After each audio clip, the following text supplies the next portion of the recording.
वर्षभर टिकणाऱ्या चटपटीत दह्यातल्या शेरण्या बनवण्यासाठी इथे आपण शेरण्या घेतल्या आहेत। ही एक रानभाजी आहे।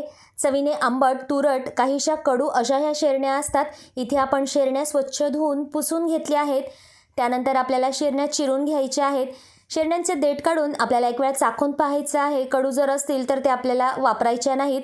त्यानंतर एका शेरणीचे 4 भाग करून आतल्या बिया आपल्याला काढून घ्यायच्या आहेत। अशाच प्रकारे आपण चाखून सर्व शेरण्या ह्या चिरून घेतलेल्या आहेत। कडू शेरण्या बाजूला काढायच्या आहेत। त्यानंतर एका भांड्यामध्ये शेरण्या घेऊन अर्धा चमचा भाजलेल्या जिऱ्याची पावडर, 1 चमचा धना पावडर, चवीनुसार मीठ घालायचं आहे।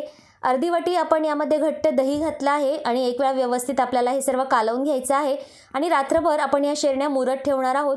दुसऱ्या दिवशी अशा प्रकारे आपल्याला ताटामध्ये या शेरण्या पसरून 3 ते 4 दिवस कडकडीत उन्हात वाळवून घ्यायच्या आहेत। वाळवल्यानंतर इथे आपण शेरण्या तळून घेतल्या आहेत। इथे आपल्या चटपटीत दह्यातल्या शेरण्या तयार आहेत।